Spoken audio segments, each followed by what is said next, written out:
Massive, massive.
Good evening, everyone, and welcome to the West Ham Review. I hope you are all keeping well. And as usual, we don't need to introduce this man. We all know him.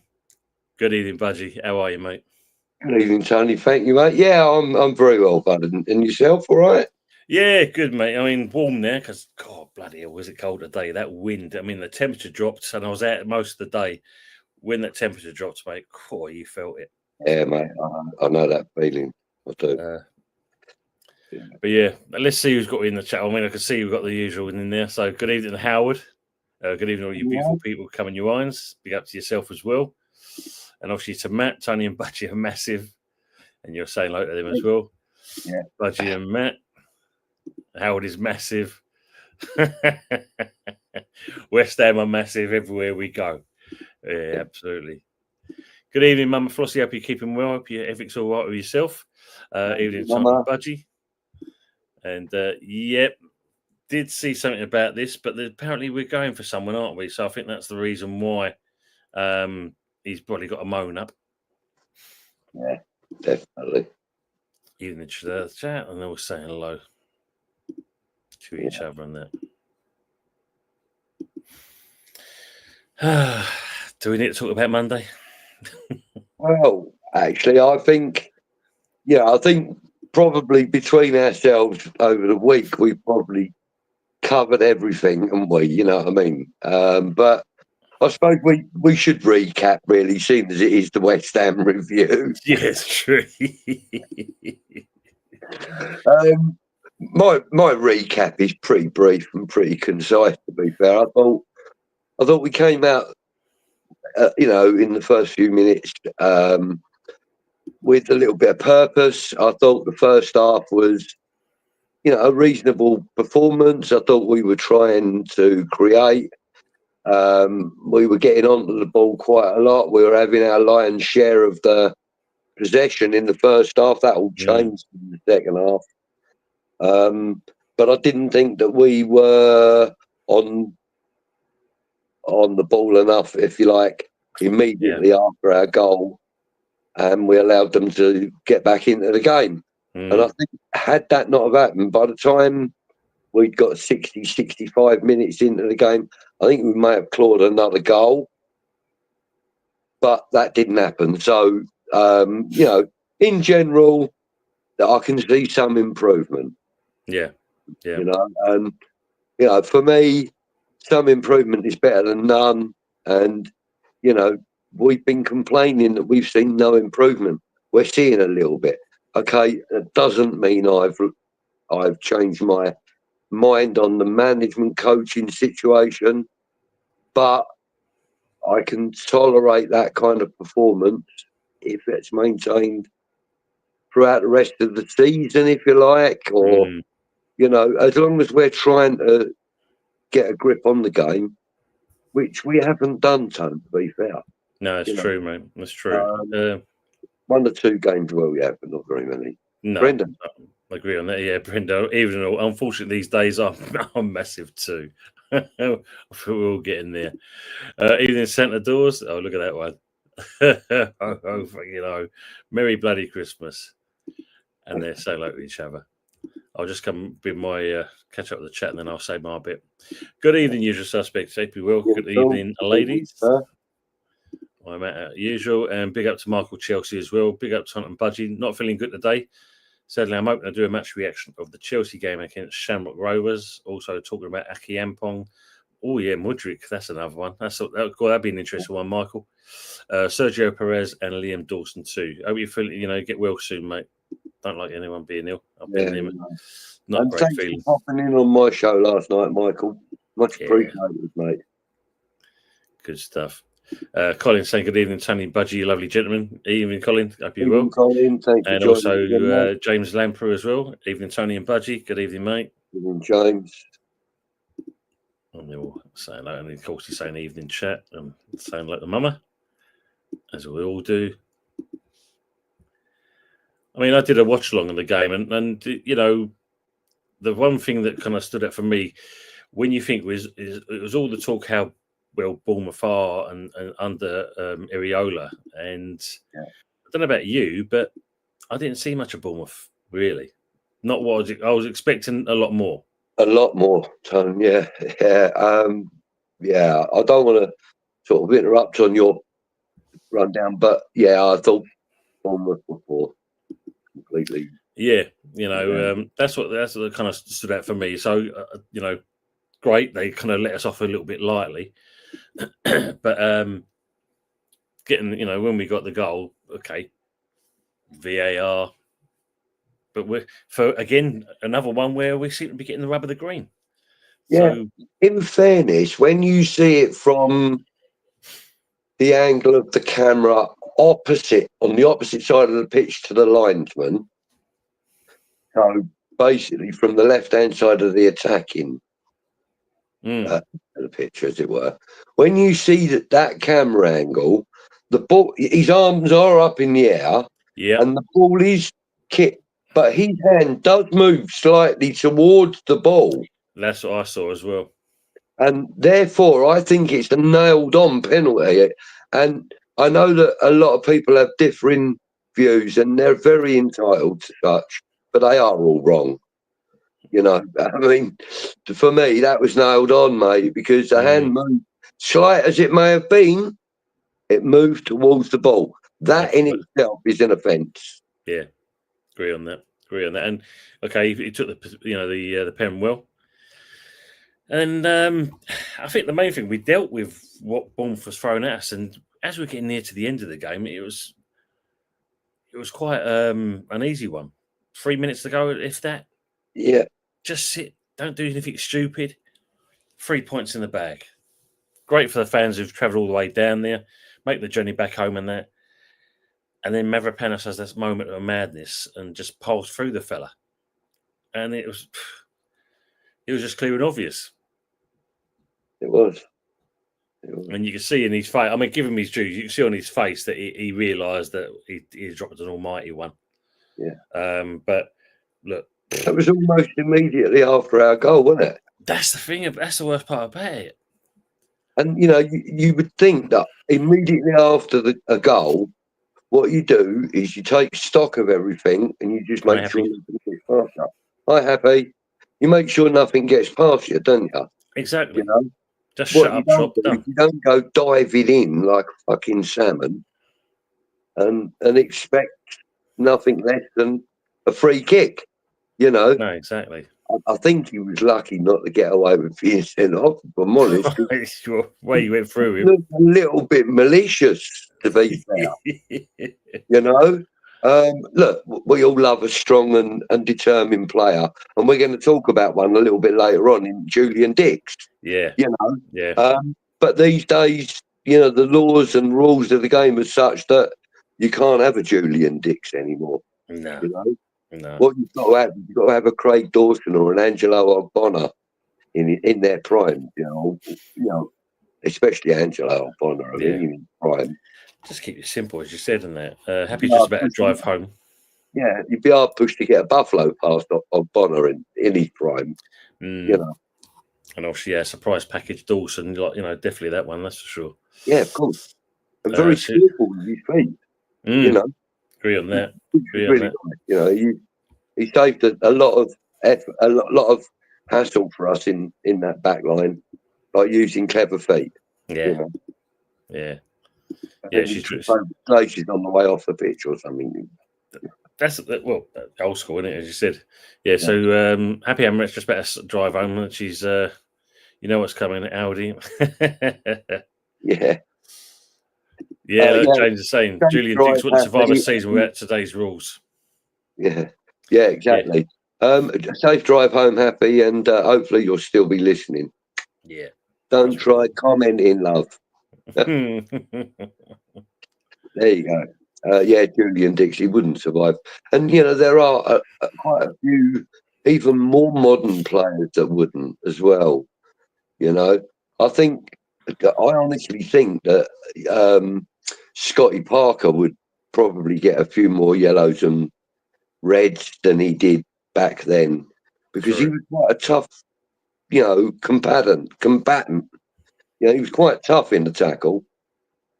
Yeah, it was. And it's nice. As you said, why do we put the cotton wool around people these days? Takes it away from me, the sportsmanship in that respect. Evening, Richo. Evening, guys in the chat. Must be a very happy man now. The Friedling group have finally taken over Everton. They're now the new owners of Everton. And he got his season ticket. Hey, that's good. He announced it last night. Well, he told us last night on the show, yeah. Oh, brilliant. Congratulations to you, Richo. I mean, that is great news, and good news that the takeover went kind of toothlessly, if you like. They're saying, they own 99.5 or 6% of the club now. Excellent. But that's obviously, fully controlling shares. The rest of the shares are literally just money earners for somebody. Yeah, of course they are. Well, it makes you wonder if Moshiri's still got that little bit of his finger in the pie, basically. You never know. Yeah. It'll all come out. The other thing I say about the game on Monday, which was also quite surprising, was the referee. He let quite a lot go, and a lot of it favoured us. He did. And to be fair, he wasn't really too harsh on Bournemouth either for most of the game. I mean, like I said, some might have said that the penalty decision was harsh. I don't believe it was, but I mean, that's another conversation. But, even like when it came to 50-50 balls and stuff, even if Bournemouth were up and on their feet, he allowed play to carry on, and if, it went West Ham's way, he would allow play to carry on. I thought he was a decent ref on Monday night. Yeah, you're right, mate. Yeah. And it was good to see it for a change rather than blowing up for the silliest of things. So it allowed the game to flow a lot more. Yeah, and actually, there weren't really too many complaints about VAR on Monday either. No, I don't think there was. What do you think about the team they put out? It was kind of expected, but slightly different to how I envisioned. I mean, Souček, for example, I really expected to find Souček bossing everything, but he didn't. He played Soler, which I wasn't too disappointed in, actually, to be fair. No. In the game, I thought, he's been showing us why we've got him. I thought he's been having some decent games of late, but Yeah, I mean, no Somerville. Caduce on the left. Yeah. Aaron Wan-Bissaka out on the left. Yeah, I didn't like the look of that. I didn't like that. It wasn't as good as it has been in the past. It was less effective this time round. But I think Bournemouth had the measure of that. Definitely, because not being funny, Kufel got caught out a couple of times. He did, but he did actually do a really good job along with Paqueta in controlling to whatever his name. I can't remember his name. Clivert. Oh, the other lad on the left. Oh, begins with Samayo. Yeah, him. Yeah. Oh, yeah, whatever it is. But I thought they'd done a reasonable job with him. Yes, one or two times Soufal was left wanting, but I thought in general, 80%. I thought he was about an 8 out of 10 on that particular role. Overall in the game, I'd probably have given him a high 7. But, I thought Soufal played brilliantly. Considering he hasn't had that much game time. True. There's that in there. There's been rumours that he's been disenchanted and stuff. I didn't see any of that on Monday. No, he played. I mean, the only thing I noticed was obviously when he got beat on one of the counters, he couldn't catch him. There's no way he was catching him. That's for sure. Yeah, I know. That's where Paqueta actually stepped up and was closer to the player than Soufal was. All right, okay. Yeah, on one or two occasions, neither of them were anywhere near, but I thought they did well. I thought Paqueta did a good job of covering for Soufal's lack of pace. I thought he done all right doing that, Yeah. In fact, it was probably one of the better games Paqueta's had this season in that respect, that his work rate was there. And it was also nice for him to go to Loppy when he scored the penalty. I thought that was a really nice move. Yeah, because I know obviously some people might see that, what's that all about? But I suppose it also shows that the players are kind of backing the manager. Yeah, possibly. And it also shows that the players are showing their appreciation for his tactics and decisions and stuff as well. You know what I mean? It's like vilifying his job to him. And I think that's a good thing, because that shows that now there is a little bit more togetherness in the back rooms.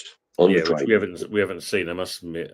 Just catch up with the chat, and I'm going to talk about some of the players that came on and came off. Colin saying, I feel goalkeepers are protected too much in the game these days. They are. There's no two ways about it. It's supposed to be like for the defender and the attacker, the benefit of the doubt, but that's very subjective these days. James is saying, I think it was a good point considering they've done some damage to big teams. Yeah, absolutely. I think it's one of those, James. I'm just saying, I think if Mavropanos just stood his ground, then the player doesn't get the shot off. There's no foul committed, and we see it because it looked like they weren't going to score in that game at all. And that fellow that took the penalty and the free kick, Barlacant hasn't scored for a long while. But look, hats off! It's a great free kick. Oh, it was fantastic. It was almost Payet-like. Yes, yeah, very much so. Yeah, I mean Fabianski maybe could have positioned a bit better, but hey, can't take that away. That was a brilliant free kick. Fantastic. Brendan saying, so in homage to Saturday's game against Brighton, I'm throwing 3 of my favourite tunes from Brighton bands into the mix. Nice. Yep, so Howard's already said it as well. The Yitters are 1-0 up. Solanke capitalise on the rebound. Okay. There's only one way of life. They started already. Cup, yeah? Yeah.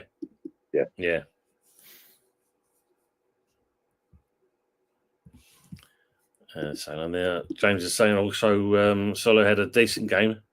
Got a bit of a bulldog in him. Yeah, we like that. We don't mind when you see him saying in one. We do. That's right. There he goes. Collarbone by Miyagi. Fantastic tune. Nice. You're saying blame the goalkeeper for the Spuds goal, which I think is a bit harsh. Yeah, at the end of the day, you follow up on your players. As soon as that free kick's taken, if the players are not following with their runners, Yeah, I agree. New usual. Can't blame the keeper. Yeah, agreed. They were saying for the song "Celebrate Your Mother" by the 80s, Matchbox Beeline Disaster. Some of these tunes, well, Duke of Earl by Darts. Yeah, I remember them.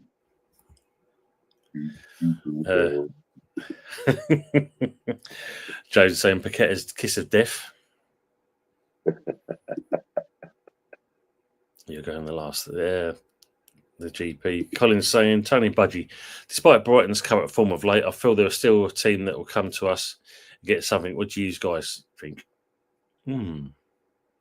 Well, Colin, we've only ever had one win against them in the last 17 games. And, okay, we've had a couple of draws, a few draws, but I'm thinking that if we can't manage a draw at home against a struggling Brighton, then Budgie's little helper.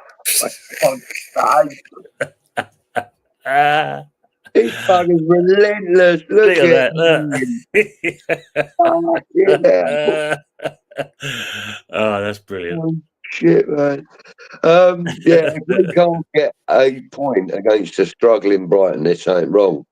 You know, we should be aiming for 3, but then we've been struggling ourselves. We can't balance all our eggs on the basket from Monday because that's a little bit wobbly. You know, it was it was a reasonable performance, but it weren't a win. You know, and we've got to concentrate on tightening up at the back, not allowing balls through our midfield, get a little bit more speed in our midfield. I mean, we've got the players there that can do it. They're just not doing it. You know, Alvarez has got to turn a pace. Yeah, I know. We've got what do you call it, suspensions and stuff probably with him. I know he got another card, didn't he? So, but you know, I mean, Alvarez has got a turn of pace. Soler can put on a turn of pace. I think Soler misses the game, doesn't he? I think he's got a 1-match suspension there. Yeah. And you know, I'm not being funny, but Thomas Souček doesn't need to have pace because he just seems to know where to be. You know, he's passing. He's a little bit suspect, but you know, I think Thomas Souček has been a reasonably good player this season, and I don't think we should be, you know, too worried about him. But yeah, we've got a few things that we need to tighten up on to get anything from Brighton. Let's move on up to the sort of like front line a little bit, and I think he's got to put Somerville in there. You know, I don't see how he benefits from not using Somerville. I think he's shown us that he can play. This Monday he came on as a sub, and he wasn't as good as some would hope. But you know, coming on as a sub, and you know, there's a little bit of disappointment in you. It takes a little time to warm up once you've got them, you know, that wind in your hair running up and down the pitch. Well, I'm glad you covered that part because not being that was the thing I was going to bring up was Somerville's face. His body language just showed you the frustration he had because it feels like, you know, what has this kid got to do? He's proven himself in the games. Exactly. You know, like, his bench for this game, and his face when he came on the came on the sideline, you could just see his face as just like, you know, okay, whatever. Yeah, and you know, like I said, that I know how much that hurts, mate. You know, being a player that's good in your position, probably the best in the squad in that position, you're being dropped and replaced by somebody who's filling in that position. Yeah, that makes it even worse. Honestly, it's heart-wrenching because you think to yourself, what have I got to fucking do? You know, I've done this, and this in training.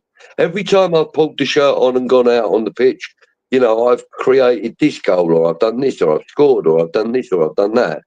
And, you know, what else can I do? I've shown them my versatility. I've shown them my drive. I've shown them my skill. I've shown them that I can be tactically good. You know. Yeah. You know, I just noticed it just seemed like he was just a little bit peed off with that. Yeah. But then, on the other end, when you see Kudos being taken off, and he's disappointment, but he had a better game. Yeah. He had a better game. I mean, you know, he was switching him and Pickett every now and then. They were changing over left to right, which is good. You don't mind seeing that.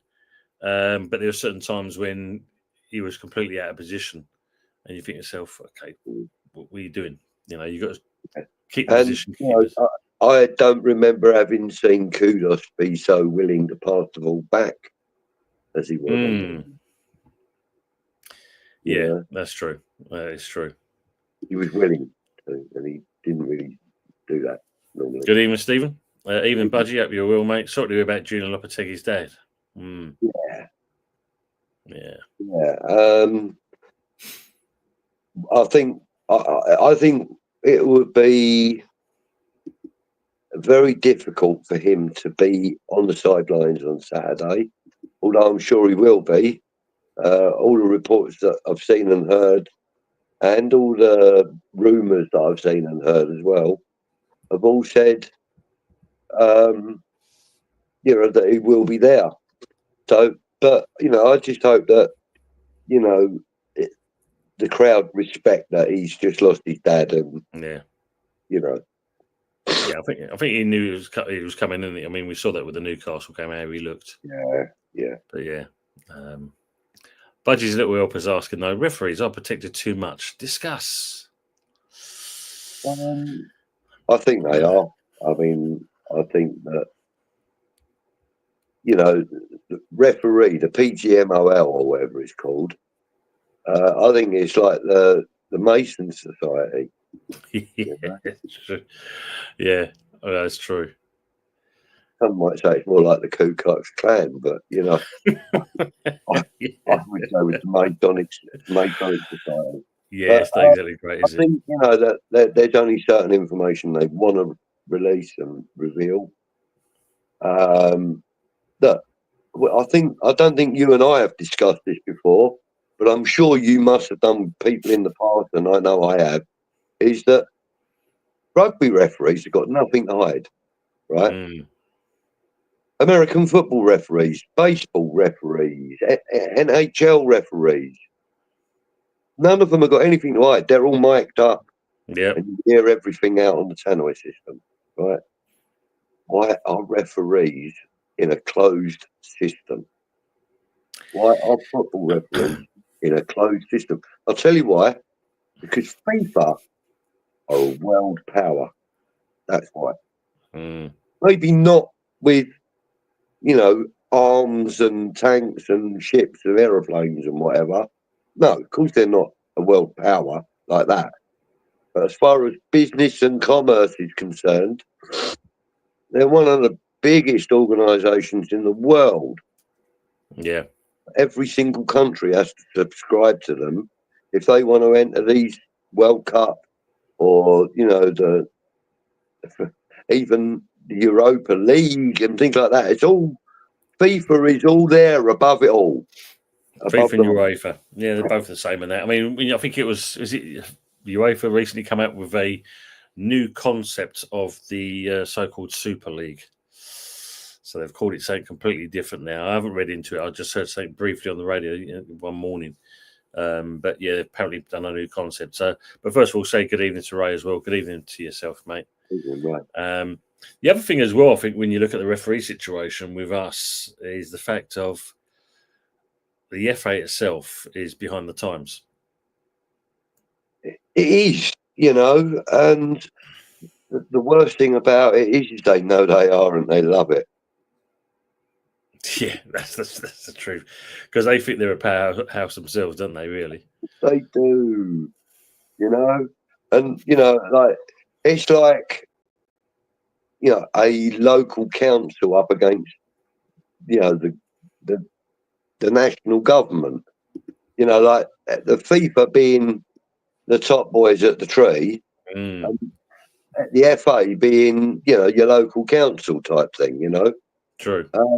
Even though they're allowed to implement their own laws and regulations and stuff, they still have to abide by FIFA regulations or UEFA regulations, which are still governed by FIFA anyway. Yeah. Because if FIFA don't like a UEFA implementation, they'll veto it and they won't allow it to be used in certain games and stuff, which makes it a lot harder for them.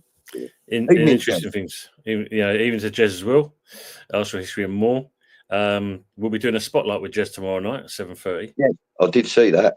So, I love the image of Jez. I thought that was absolutely perfect. You should have had dancing shoes on him though.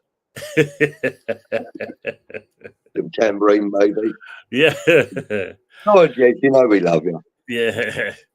1-0 Chelsea. Mike Gee with the goal. Shamrock have been quite good, I've got to say. I've seen he just said something there. Is this Conference League game? I don't know. Let me have a phone. Just have a quick butcher's what that game's supposed to be.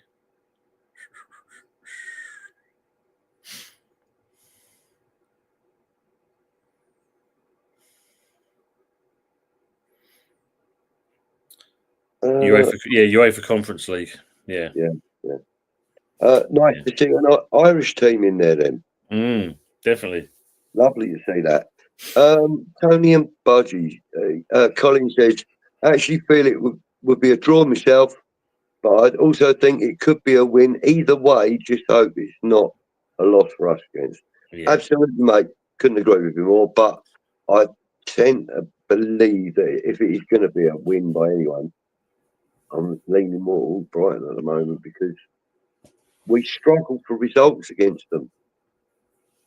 As you said, though, hopefully we can capitalise on their poor form at the moment. But yeah.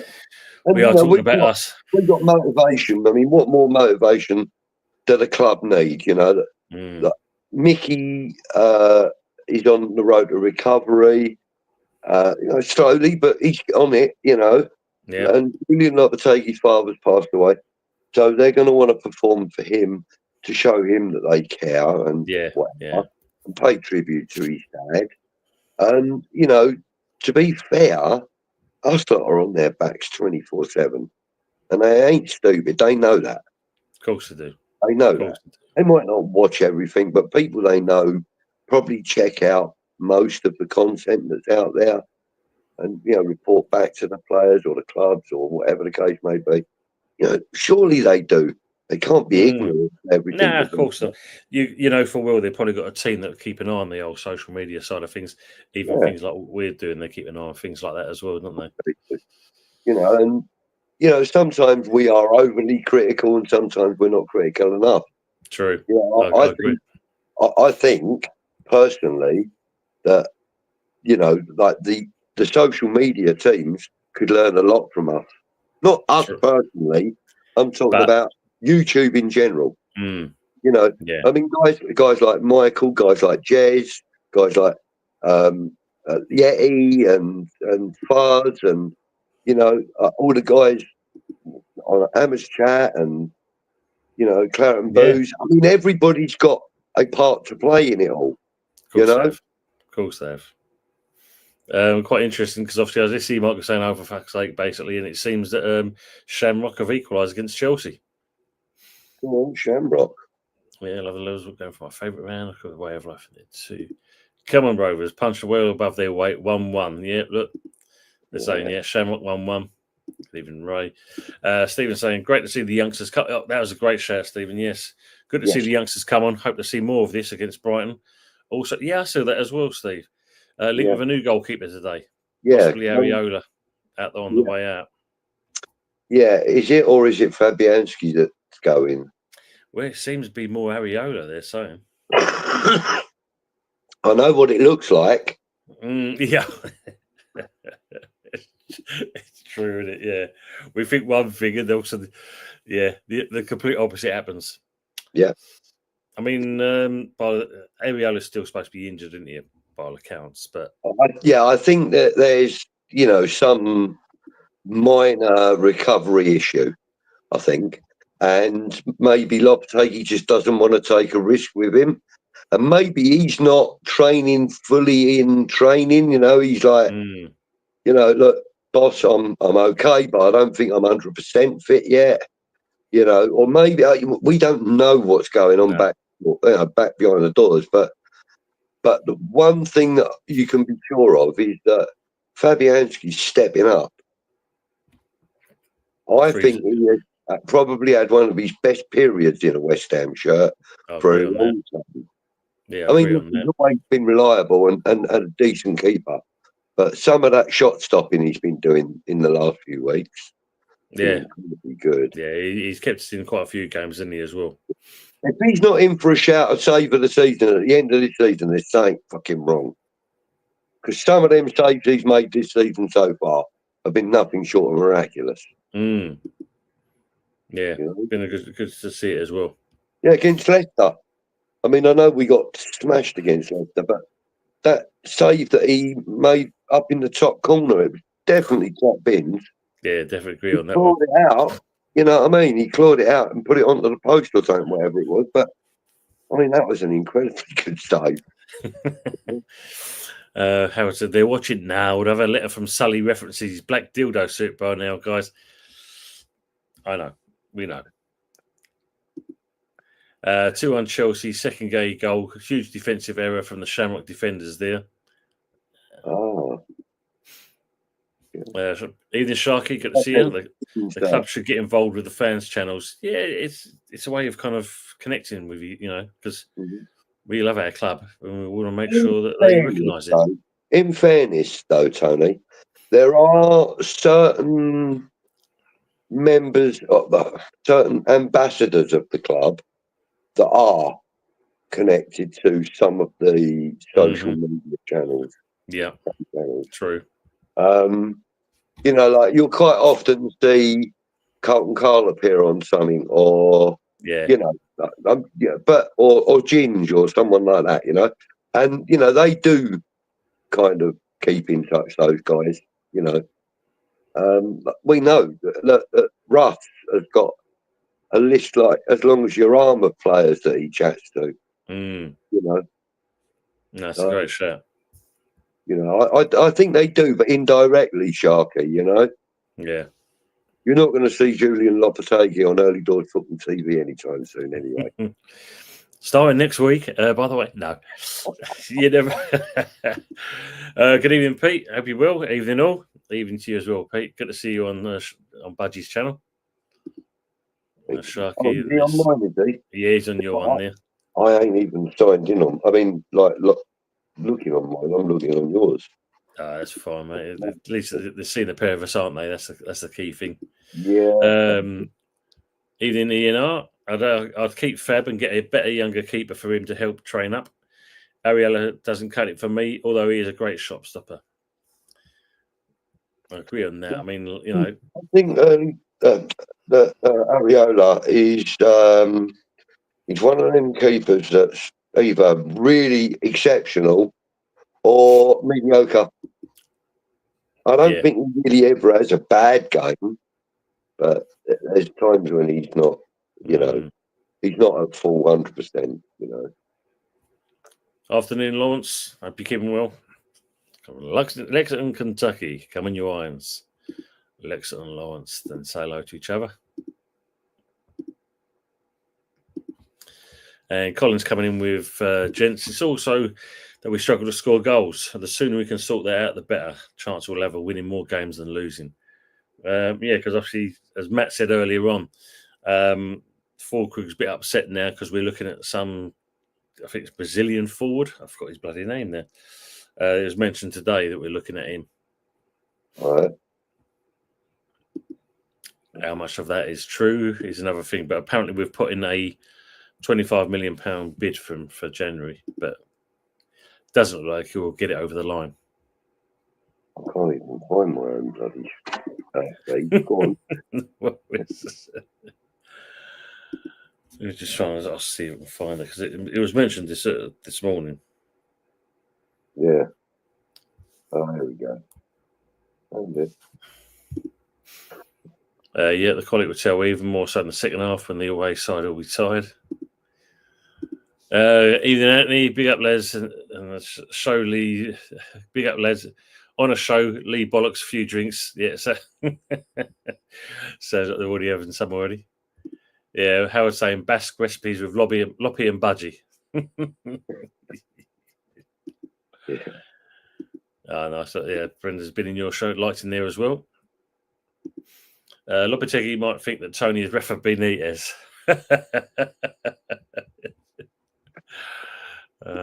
That's the one. Yeah. Big up Rashford, you guys. Colin Chilliet, Yuri Alberto. That's the one. Yeah. You know, actually, thanks, Colin. You mentioned it, Iraola earlier, the Bournemouth manager. I actually liked him. I mean, we played against him when we played Freiburg. Was it Freiburg or? Is it Freiburg? I'm trying to think there.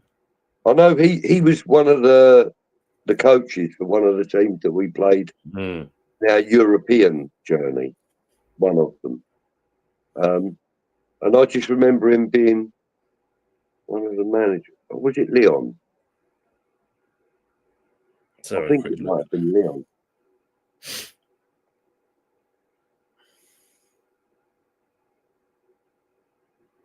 Let's see. So before he came to join us, he was with Rayo Vallecano. Before that was Mirandez and AEK Larnaca. Who? Iraola? Oh, it might have been Larnaca then. Yeah. Rayo Vallecano. You've got AEK Larnaca. Larnaca. 2018-2019 season. Then 2019 to 2020 was Mirandez. 2020 to 23 Rayo Vallecano. And then obviously Bournemouth. Oh, really? I could have sworn he was at one. I might be mixing him up with somebody. I must be. We'll forget that then. Steve say we need a couple of fans to represent us at the press conferences after the games to ask the question the press wouldn't ask. Oh, you imagine if they allowed you to do that? There would be some restrictions on what you can ask. Oh, definitely. You know that straight away. You know. Let's have a look at that question. Right, redact that.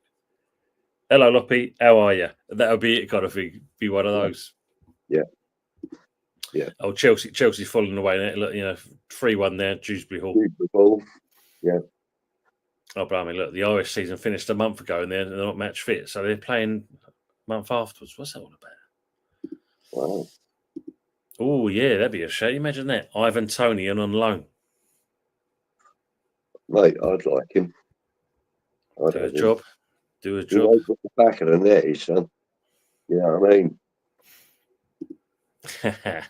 Matt's saying cooking with Julien fucking Lopetegui. Yeah, Sally, because obviously I've got that here. Who is it now? Where is it? There we go. Just change that in the top right hand corner for you. Can we afford him, Sharky? Well, we want to be ambitious enough. Let's just put the money out there. But yeah. As Sharky said, doubt it. And that's the other thing, with this link to Rashford, or this alleged link to Rashford. I mean, the guys is on 300 plus a week. Who's gonna lump that out? Honestly, see David Simon going, oh yeah, we'll have a look at him then. It'll be a case of, sorry, who are we talking about? Oh, Marcus Rashford. What's his weekly wage? £312. 312,000 a week. Sorry, who did you say again? Never heard of him. No, don't want him. Do you know what I mean? Yeah. There's no way that man's going to entertain that kind of a wage bill for one man. No. Not a chance. And the thing is with it as well, does Rashford bring baggage with him? Because the way he's kind of treating Man United at the moment? Possibly, yeah. But the thing is, he comes with baggage that's far too expensive. Yeah, he's got the Gucci bags. Yeah, and to be honest with you, Tony, yes, you've got to admire some of the things that he has done in the past, like outside of the world of football, yeah, that's very admirable. But that ain't going to help us if we're struggling to stay in the Premier League or get the highest position we can. That isn't going to help us. What we need is a player that's stable up there, Yeah, useful down below. that's the key thing, isn't it? Because neck down, he needs to be, useful, and from the neck up, he needs to be stable. Touching wood there, that could be the case because hopefully they've addressed this because obviously if Ings or Fulker get injured, who else have we got to turn to? Which is makeshift. Well, yeah, Somerville. You got Gilherme. You can go through Somerville. You got Bowen. You got Kyrgios. Probably Julien Sobchak into it first. Oh, yeah, for the air, Billy. Yeah, I can see him doing that, mate. I mean, look, it wouldn't be beyond. Yeah, it wouldn't be detestable in my opinion. It's not something that I would go, no, because I think he might do a job there. He's not quick enough to be a fast midfielder, and his passing ain't accurate enough to be a tactical midfielder. A technical midfielder, sorry. Yeah. He's a tactical midfielder, Yeah. He's your heavy artillery that you use tactically. Not a bad shout. And you could use him up front. But again, that shows a lack of ambition if you do that, to me, as a club. You've bought a 20 million or 30 million pound young Brazilian prospect that plays that position.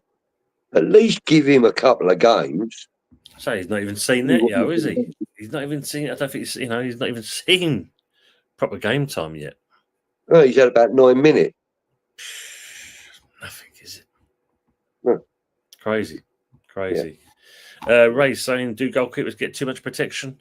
Remember this being a hot topic in the 80s. At the time, Peter Wythe, Aston Villa, stressed that the striker needed to stick his arms to elevate. True. Yeah. Because at 1 minute, you think it was the last defender got the benefit of the doubt. Then you've got the case of it was the attacker gets the benefit. And of course, once they kind of brought in the back pass rule and the goalkeeper's going up for the ball, they're protected. Yeah, they are protected to a certain part. But also, and I have this on very good authority because an ex-West Ham goalkeeper has told me this personally, that you've got to be 9 parts mental to go in goal. Mm-hmm. Or you've got to be 100% certain of your ability. But he reckons 9 parts mental is, the best concoction for a goalkeeper because you don't care if you're going in at someone's feet. You don't care if you're up at head level with somebody else flying through the air. Your aim is to get that ball and stop that ball from going in your net. Yeah. And you do that by every means legally possible in the box. Take his head off if need be. You have to. Take his head off. Yeah, that's the old saying. You have to. But, you try and do it as legally as you can, obviously. And, Craig Forrest, he's... I respect him a lot because, he's got a lot of time for us lot as fans. Yeah, yeah. And I kind of struck up a bit of a friendship with him, like a long distance one, spoken to him a couple of times on screen. And, he's explained to me a couple of times that, one of the things that you do as a goalkeeper is you kind of forget your own safety to a degree. Mm-hmm. You kind of leave that in the changing room. True. Once you step out onto the grass, your responsibility is keeping that ball out of that net. Simple as that. And distributing the ball when you can. Key thing. You have to be 9 parts mental to be a goalkeeper. Colin say, but Tony, that bid has been rejected for Liberto and apparently linked to the striker at Middlesbrough now. Jeez. Howard Hours, Ivan Tony, Lucas Paqueta walk into a bookies. Boom, boom. Latte Live, Colin. Yeah, Latte Live. Let's go for Tonali 2 hour for a full house. Yeah, why not? Allegedly on this channel. Allegedly. And we could get Sam Allardyce back as the manager. What a mix that would be. Oh, imagine it. Stephen said, I think Ivan Tony would do a cracking job for us. Yeah. I believe so. We was linked to him, but you know, didn't come into it. James is saying, does it bother you too that fans from other fan bases from the so-called Big Six disrespect West Ham when they're discussing us? Is it because we're seen as a small club? I think, unfortunately, they do see us as a small club. Yeah. It doesn't bother me, James. You know, I think that, you know, we've chosen to support the club that we chose to support, and they've done exactly the same with their clubs. And, you know, there's been times when, you know, we stick it on them lot as well, you know. Like, for example, I stick it all over Chelsea as often as I can because my brother's a Chelsea fan, you know. And so I take great pleasure in sticking it all over them, you know. And, you know, in return, they stick it all over me for Frank Lampard and Joe Cole and those kinds of things, you know. So, you know, it's a mutual thing. I think that, you know, when some of the other channels, now I can't speak for all of them because I don't watch them all, but the ones I have seen, I think most of them disregard us as a club because they disregard us as a challenge to their greatness, superiority, their challenge for silverware, etc., etc. They disregard us because we are behind them in ability, money, players, so on and so forth.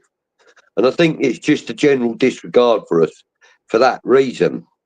You know, I mean, if we were to start signing players like Mbappe and, you know, Vinicius Junior and, you know, Sebastian Haller and, you know, all these great players around Europe or around the world, if we started building a team like that around Paqueta and Kudus and, you know, Mo Salah comes to West Ham and, you know, I know I'm talking balls here, like absolute bollocks, but if we did that and started challenging for top four, then these people would have nothing other than, you know, like they would have to eat their words then if they were still doing it. But at this moment in time, I think they're kind of justified because we're not a challenge to them. So we are, in that respect, a smaller club. Our fan base is fucking huge, as we all know. But then, you know, we really don't know how big Arsenal's fan base is around the world, or Chelsea's, or Man City's, or Liverpool's, or, you know, we really don't know because we're not in touch with them all around the world. See, I know actually Arsenal got a massive fan base themselves, and I mean, yeah. I know when I did my Sunday teams, I had quite a few players that, you know, supported Arsenal, and of course they'd ask you, you know, who do you support, and it's an easy one for me to go, well, we're the last team to beat you at Highbury and the first team to beat you at the Emirates, and they have a little thing like that, and it goes, oh, you're fucking West Ham. Yeah, maybe, but isn't it satisfying? You know, and that's the thing, because for me, it's an easy one. I said, we know our level. Yeah. I said, unfortunately, you guys at the moment, the way you are, you're not used to that. No. I said, we are. And that's what makes us bigger than you. Yeah, and to be fair, a lot of fans from some of the bigger clubs, some of the fans from some of the bigger clubs, it's not unfair to say a lot, but some of the fans from some of the bigger clubs are kind of like, what's the word I want to use? They're kind of, for want of a better word, they're Karens. You know, they're kind of entitled Karens. Well, they believe they are. Yeah, that's probably the better way of saying it. That's what I mean, you know, by Karens, entitled Karens.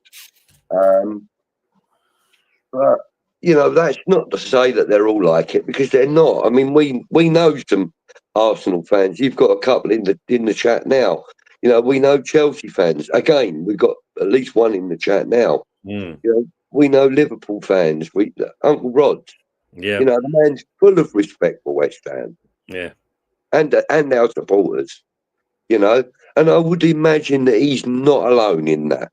No. In fact, no, he's not, because there's a pub full of Liverpool fans over the road, because the landlord is a Liverpool fan, so they all emanate to him, because he always advertised Liverpool Live this weekend and this. Yeah.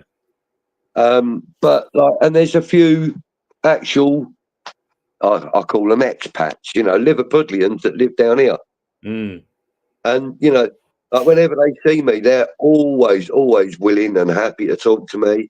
They always tell me, like, there's one guy in particular, Greg, he tells me one of his fondest memories is being in Cardiff for the 2006 final. And he said after the match, he was, reputation would have them believe that, they better run to the station and keep watching over their shoulder.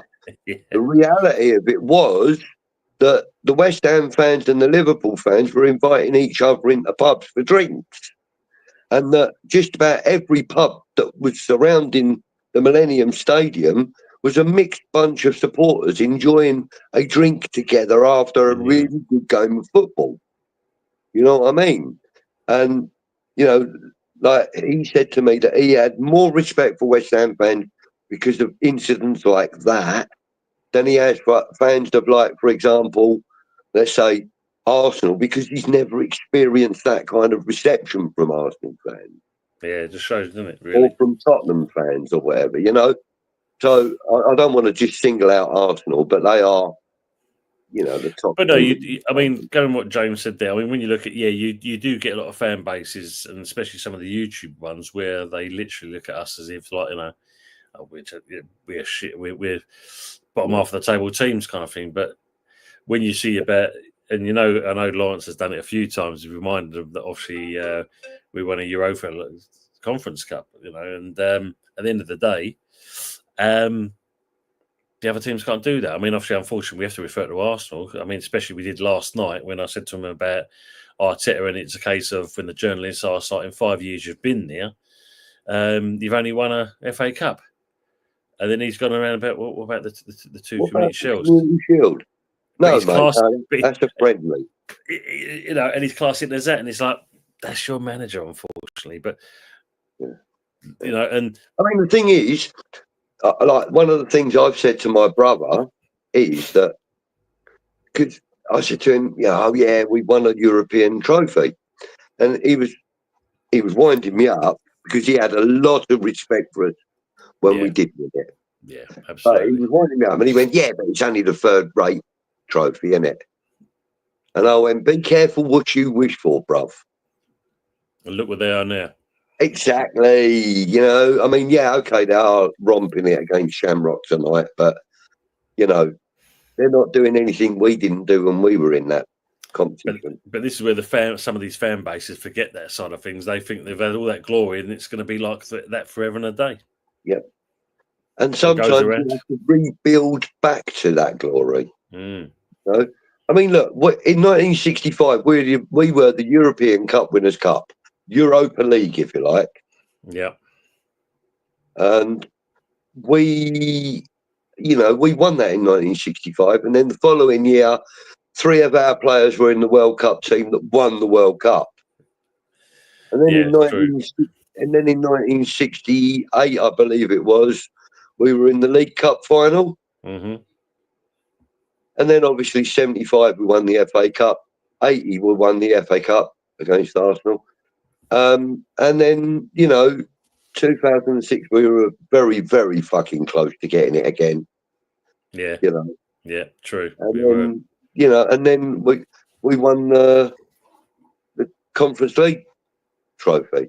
Now, 37 years, was it? Between major trophies? Is it 43, wasn't it? 43? 43 years. Sorry, 43 years. 43 years, yeah. Between major trophies, right?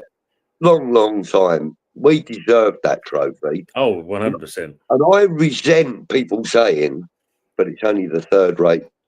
Tottenham couldn't get through the bloody group stages. No. In fact, yeah, they did. They lost their first knockout game. Yeah. Literally against a load of chip shop workers and that's true. And milkmen. So they say about us and that, but at least we played actual proper teams. And we went unbeaten throughout the whole of that tournament. Yeah, super. I think it was, 2 draws throughout the whole of that tournament. If that, when it, yeah, I mean, 2 draws, I think it was. You can just take that with you, can't you? Just that alone. And for a brief moment, I think it was about 4 days, we were record holders in Europe for having won the most consecutive games in Europe at 17. And then about 4 days later, Man City levelled with us. And then 4 days later, they went 1 ahead. And then 4 days later, they went 1 ahead. Or whatever. But, we know the difference, don't we? We do know the difference. We know we're not in competition with Manchester City, but for a brief moment, we were there. True. That is true. Man United can't say that. No, not at all. Not at the moment, anyway. That's for sure. Is that Lopetegui's middle name? Yeah, Julien Lopetegui. That's the one. Yeah. Yeah, United's not do much at all. I've watched some of this game, and it is a bit boring. James saying to Sharky, I didn't come across it till I started watching YouTube. It surprised me the disrespect. Yeah, there's plenty of that goes on. Yeah, it does bother me. Look. As Budgie said, they're entitled to their opinions and that, but we all know what we are, and I think that's the key thing about level. We're not trying to pretend we're fucking London's answer to Barcelona. Well, look, full well, mate. I mean, look, the Arsenal boys, all they do is rub in that 6-0 that time. 4-0, we all walked away, kind of thing. But when it happens to them, forget the 2 games that they played us beforehand, we beat them. Of course, but look at the other time that Arsenal got slapped. Not supposed to mention it then, are you? Shh. Yeah. Not supposed to say it. Has a draw been made for the semi-finals yet? I think it's after these games, I do believe, usual. Keep receipts, yeah. Keepers must be nut job. Whilst hockey players are for sure. Well, Rob Carper, you've seen him in the league, in the chat. Like I said, he was my goalkeeper. Yeah, he was balmy as anything of that, but cracking goalkeeper. Yeah. Cracking goalkeeper. Exactly. I've seen it a bit myself on other fan channels. Yeah, mind you saying that, I remember when I first got into doing management, it was an under-15 side, and this goalkeeper, when he did a save, he fucking worried you because he started running off the pitch, kind of doing like airplane noises and doing all this with his arms. And he's like, "Get back in goal, you stupid idiot!" Yeah, it's like, well, I know you've saved it, but wow. Yeah. But I mean, one thing that kind of half worries me, I'm glad I'm not a modern day goalkeeper. That's all I can say, is that the habit of players coming up when you've pulled off a great save, this trend of players coming up to you and barging into you going, yeah, mate, I'd be knocking my own players to the ground and kicking their teeth in if they did that to me. Come and pat me on the back or even strap me arse, you know what I mean? Stick your finger up me bum through me shorts if you have to, but don't barge me like that, because that's fighting talk where I'm from. Exactly. I mean? Yeah. You read through the lines of that. That's definitely that, isn't it? But, I mean, joking aside, though, I mean, he's quite... And keepers know that it's coming, they expect it, they accept it. But sometimes you see a keeper go, fucking hell, that was a bit tough, wasn't it? You know what I mean? When, like... Emerson's the one who comes up to Fabianski the other week when he pulled off a save, and he came up and really gave him a shoulder nudge, and Fabianski went, "The fuck was that?" I love it. Oh mate, usual saying here. My daughter was taken to the Arsenal game last night. Corporate. I've disowned her for Christmas. Fair enough. Yeah. Laura's saying, yeah, usual, rightfully so. Stephen's saying, very sadly, we are a small club as long as the midget has his grubby little hands in our club. Yeah, we know that. Exactly right, mate. Yeah. Mama Flossie said about the Newcastle not winning it for a while. Yeah, tell me about it. It's over. Last time we won, I was 8 years old. Yeah, so you should. Yeah, Mother's saying the same as well. Yeah, it's a very nice day out for the Shamrock fans. Though it's about keeping the score down for them. Yeah, glory hunters, as you said there. Glory hunters, Budgie. Yeah, there's an element of that too. I mean, look, I'm not. I don't like to label other people, and I don't like put them down, criticise them, call them out, or anything like that. I hate that kind of confrontation, especially on social media, because there are some people that can say some horrible things. But I mean, like we said, people are entitled to their opinions, and there are keyboard warriors out there. And there are people out there that like to voice their opinion and put their face to their words, which I admire, And, there are a lot of people out there that do consider us a small club, like many Tottenham fans do. Yeah. Which I find laughable.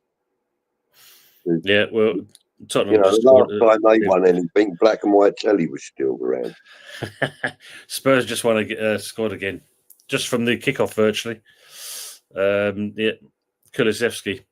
All fan bases have some bad eggs, as included. Yeah, absolutely. There, Sharky, you're not wrong. Hang on, mate. Close enough, you can join our King. Colin saying, gents, I know they feel we're not a big club, but I've felt for years that we have the great potential of becoming an elite club amongst the big six. And that can change at any time. Ambitious owners, that's what we want. I mean, obviously, interesting now, because obviously with one thing we've got to talk about before we go on to the Green Street Elites. Our second main shareholder is now the owner of the post office. He is indeed. He is indeed.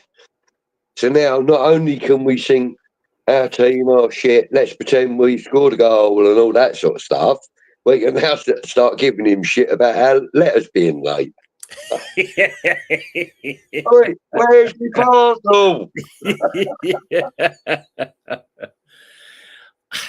But hey, listen, I think it's a great move for him. He's in it for the money. It's going to be worth a lot of money to him. It gives the post office a little bit more stability, which means that half a dozen of my friends have now got secure jobs. I'm happy with that, and hopefully it keeps him around the club a little bit longer. Well, the main thing you look at, what you got to hope for in this respect is now the money's being exchanged, because apparently I think it's about 3 billion or something. I think for the whole thing itself. Does it free him up now to actually invest more into West Ham? What is his? He's ambitious. We know obviously he's got his hands in quite a few pies. So we know he's obviously kind of, a major renovation of Sparta Prague. He's a major shareholder at Slavia Prague as well. Mm-hmm. Yeah, so he's spending money on redeveloping the ground. So I think he's pumping money into that. Yeah, and that is his first love. We know that. It's his home club. It's his home team. None of us should deny him that. That thing, that love. Stick your finger up your what? No, it's one of them things that you do when you want to put somebody off. You know what I mean? Yeah. You walk up behind them and you stick your finger up and go, "Wait," and they go, "What the fuck?" Yeah. That's one of the things that we used to do on the pitch. Exactly. I mean, look, Matt says here, look, imagine if the Willstone Raider was a footballer. He'd get sent off every game for going up to an opponent and saying, "You want some?" You want some? I'll give it you. Yeah. But Brendan was saying Kieran was on a rant last night. Budgie has taken on the baton tonight. Yeah. Yeah, Kieran's always on a bloody rant. Yeah, I mean, funny you say about old school and that. I mean, I know when I was doing non-league, you had Ford United, of course, heavily backed by Ford Motor Company at the time. But they had some great players. They did have some great players. Good evening to Miss Hammerett as well. Hi, Budgie and Early. Hope you're both well. We are indeed. Hope you are as well. Good to see you. Thank you for joining us. Remind me not to play football with Budgie. No, he's got a pair of shorts and he should be fine. Yeah, he should be fine, yeah. They had a defender and his nickname was Tonka. He was a solid old unit, but he was old school. So he knew when the referee was watching you from a certain angle, he could grab hold of that shirt, and as the player tried to turn on that, he had the shirt so tight you couldn't go nowhere. Player started remonstrating that. Not me, ref. No, I don't know what he's on about. And it was a youngster, and if he knew the youngster's going to do him, then it'll be one of those kind of things. Like he goes, he'll be saying things to him like, "You ain't going to turn me in that." He goes, "But your old girl last night and that, she fucking did. She turned me in that. God, Jesus Christ, did I fucking play? Oh, fucking ref, what's he doing? What's he doing?" All the time. Old school. Yeah, but they had a Jones then. Oh, mate, I tell you. But they had a forward. His name was Jeff Woods. Mm-hmm. He was on, I think he was on $350 a week, maybe a little bit more. But they bunged him on a goal bonus, £150 a goal. Right. And he scored for fun. And I remember we lost a few first teamers, and we had to kind of draft in some of the reserve team players. Yeah. And we had this young lad, tall fella, he was about 6'4". And we, the manager turned and said to him, and that he goes, "Whatever you do not stick to him like glue. Just touch tight, shield him off, and whichever way he goes, you can turn on that." Yeah. The ball gets plays into Woodsy, and all you see this defender do, because he got just too tight, and all the defender do was turn around like that. He's already scored, isn't he? He was standing there like a statue. And he already scored. Class. I remember once I got told off by the referee and threatened with a yellow card because I was playing left back, and this player turned me a couple of times and was whipping the ball in, and it was getting a bit dodgy. I'm thinking, going to concede in a minute. So, anyway, so I'm standing with him. The ball gets lofted over towards him. I fucking pulled his shorts down. Mate, sometimes you got to do something, and you know what I mean. You have. And I mean, yeah, all right. The referee, he was like, "You can't do that." I was like, "What? I ain't doing it." He said, "I saw you." He said, "I saw your hands pull his shorts down." He said, "You can't be doing that." He said, "If you do anything like that again, you'll get in a card." I was like, "Oh, okay, ref, no problem." This guy used to come up and he goes, "How did you get away with that? Fucking hell." I said, "What?" He goes, "You pulled me shorts down, mate." He goes, "That should have been a card at least." I said, "Well, the referee was, telling me if I do anything else like that." He's like, "Oh, mate." And then the next time he came, I just stood on his foot. As you do. And I said, "Oh, look, that was accidental. I was turning the same way he was turning. My foot just happened to come down on top of his. I didn't mean to do that." And, in the end, the manager said to me, "You got to pull off him. Stay away from him. Stay 2 yards off him. Because if he turns you, you're going to concede." And I actually played really well after that. But, yeah, the referee was kind of suppressing a giggle. Yeah. For pulling his shorts down. Oh, superb. Before we go on to the next stage, Michael Chelsea's asking, question for Tottenham Budgie. How long did it take to have an atmosphere at the London Stadium? It took you guys a while. It did. I mean, I can't really speak for the first, the 16, 17, 18 and 19 seasons because I never went to any of the games. I didn't go until after the lockdown, which was 20, isn't it? 20, 21, something like that. Yeah, 20, around that time. It was like, I can't really, all I can go by is what you saw on any of the games that were televised or any of the highlight reels that you got to see. but from what I know, from what people have said, and from what I've read and heard and seen, it did take a long time for the atmosphere to build there. And the reason for that is because it wasn't a purpose-built stadium. We were in competition with Tottenham to get it. Yep. We don't own the stadium. It's not in our hometown as such. Our hometown is Upton Park. Really.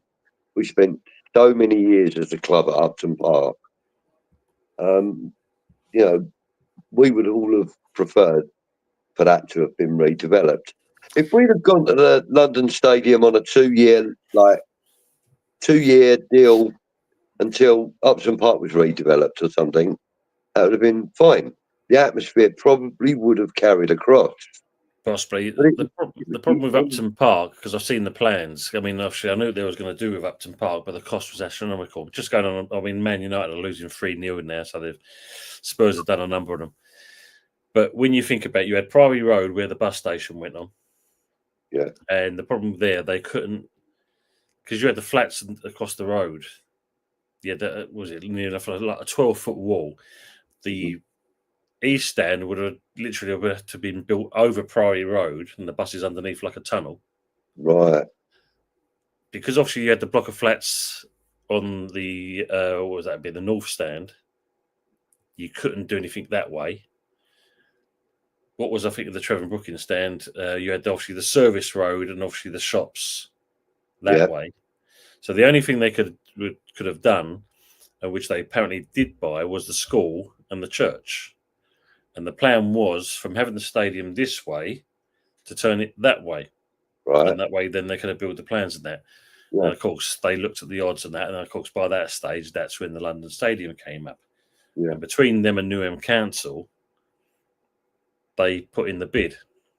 And I was a driving instructor at the time. And a girl who worked at the council, she said at one lesson, "So you've got it then?"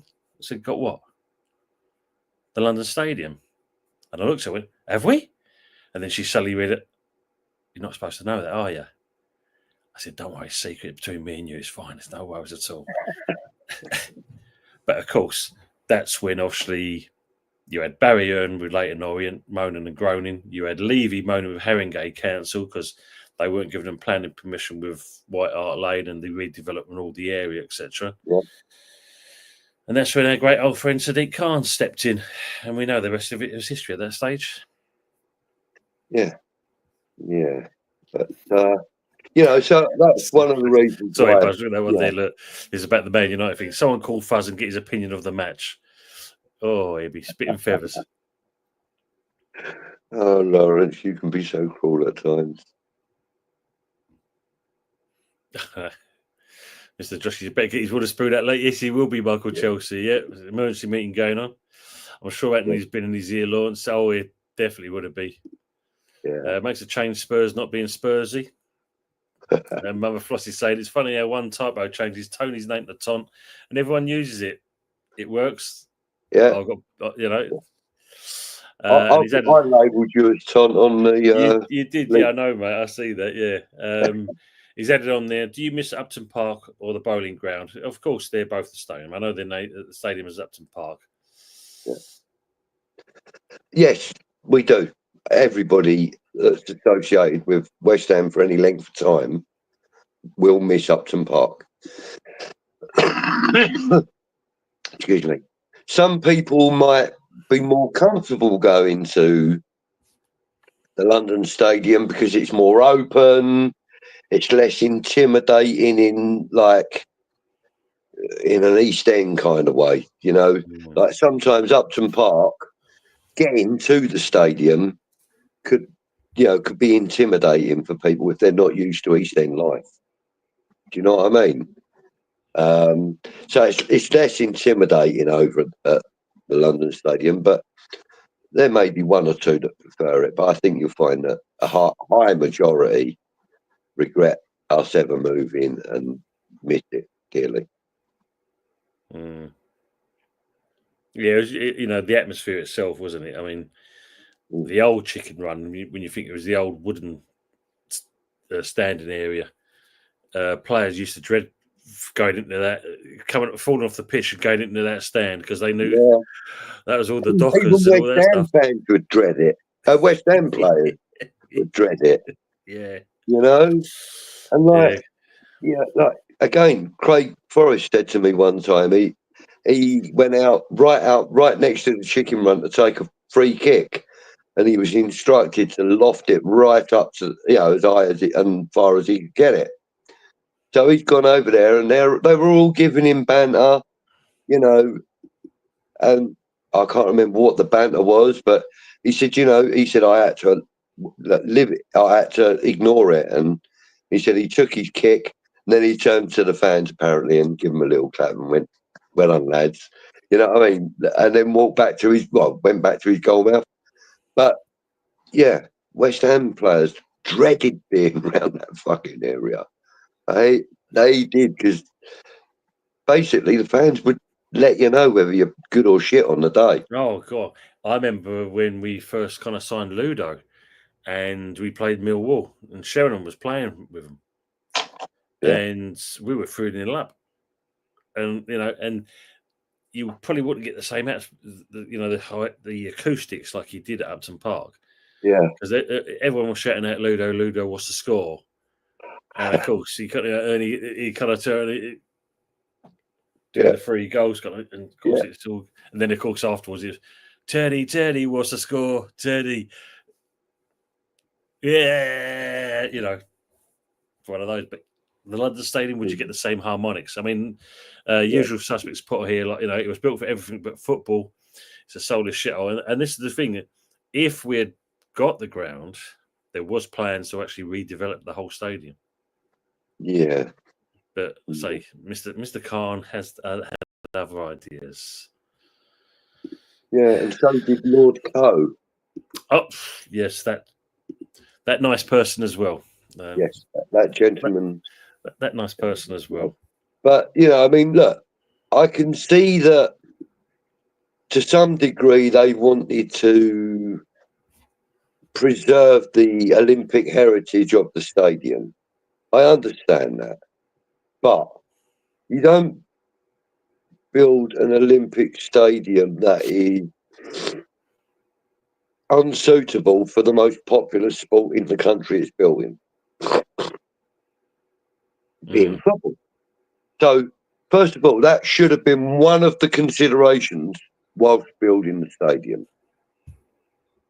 Yeah, absolutely. It should have been one of the considerations, but it wasn't. It wasn't considered at all.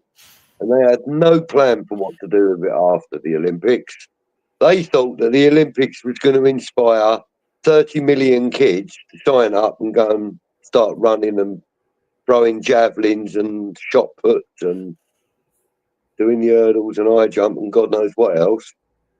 30 million kids turned around and said, "Can't see the point of that. I'd rather play football and get paid 120k a week for it." This was the thing, though, wasn't it? It's all the Olympics is all the hype. We're going to do this. We're going to invest in this. Going to invest in that. Bring in the youth. Blah blah blah. And that's for all sports. You seen that happen? No. Nothing at all. I mean, opposite the stadium, on the other side of that little canal thing, lies the Aqua Centre or whatever it's called. Yeah. What's happening with that? You don't ever see that on the TV as like, swimming events or rowing events or whatever, any event. You just don't see it being used. I think it's used for, clubs and... Well, the problem was, though, they built a brand new place up, was it Birmingham Coventry Way? They built a brand new Olympics athletics place there. Yeah. So what chance has that got when it's cheaper to go to there? It's bigger than the Olympic Stadium as it is anyway, and it's all contained in one thing. Yeah. Yeah. What was the point?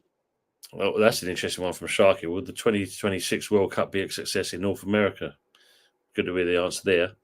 But we're going to move on to our final stint, and that's obviously the Green Street Elites. Yeah. And we're going to have a talk about this man.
Julien Andrew Dix. Mate, just that name, Julien Dix, sends a chill down me. Really does. Yeah. Some great memories, some fantastic events while Julien Dix was playing for West Ham. Life events for me as well, And I think for me, Julien Dix epitomised what being a defender at West Ham United was all about. Like no nonsense. Yes, if I have to use aggression, I will, but I will dazzle you with a bit of fancy footwork. And oh, by the way, I've got a shot that can score from about 300 miles away. So, that's right. Yeah, I can howitzer with a left foot.